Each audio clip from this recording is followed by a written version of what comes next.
একটি বড় প্রজন্ম, যে প্রজন্মটি যাদের বয়স আজকে 17, 18 কিংবা 19, 20 বছর, তাদের কাছে হয়তো জনাব তারেক রহমান অনেকের কাছে আগন্তুক মনে হতে পারে। কিন্তু আমরা যারা রাজনীতির সাথে সম্পৃক্ত এবং আমরা যারা তাকে চিনি, আমরা জানি যে জনাব তারেক রহমান এদেশের মাটি মানুষের সাথে আরও অনেক বহু যুগ আগে থেকে এদেশের জনগণের সাথে মিশেছিলেন। এই যে জনগণের সাথে মিশে থাকা এবং তার যে নেতৃত্ব,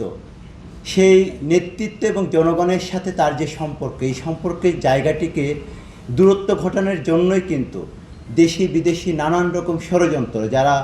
বাংলাদেশে দীর্ঘ ফ্যাসিবাদী ব্যবস্থা কায়েম করে রেখেছিল, তারা তাকে এদেশ থেকে ছেড়ে যেতে বাধ্য করেছিল। তো আজকে আমরা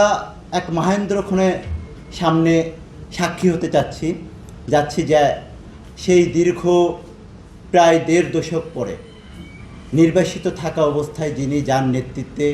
এদেশে গণতন্ত্র পুনরুদ্ধার আন্দোলন সংগঠিত হয়েছিল এবং একটি সফল আন্দোলনের মধ্য দিয়ে দীর্ঘ যে ফ্যাসিবাদ আমাদের উপর চেপে বসেছিল, সেই ফ্যাসিবাদ বাংলাদেশ থেকে বিতাড়িত হয়েছে এবং এদেশের জনগণের ভবিষ্যৎ যে আশা আকাঙ্ক্ষা এবং যে স্বপ্ন এবং 24 জুলাই আগস্ট গণ অভ্যুত্থানের যে আকাঙ্ক্ষা স্বপ্ন, সেটি বাস্তবায়নের লক্ষ্যে, সেটি পূরণ করার লক্ষ্যে দেশ করার পরিকল্পনা নিয়ে আগামীকাল এক ঐতিহাসিক স্বদেশ প্রত্যাবর্তনের মধ্য দিয়ে তার আগমন ঘটছে। আমরা তার আগমনকে ঘিরে ব্যাপকভাবে আপ্লুত। আমরা মনে করি তার আগমনের মধ্য দিয়ে সত্যিই এদেশের ভাগ্যোন্নয়ন ঘটবে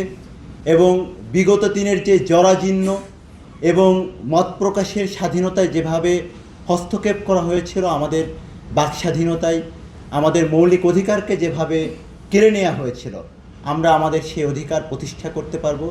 এদেশের জনগণ সত্যিকার অর্থে মহান 71-এ যেরকম বাংলাদেশের স্বপ্ন দেখেছিল, 24 জুলাই আগস্টে যে হাজার হাজার ছাত্র জনতা তাদের রক্তদানের মধ্য দিয়ে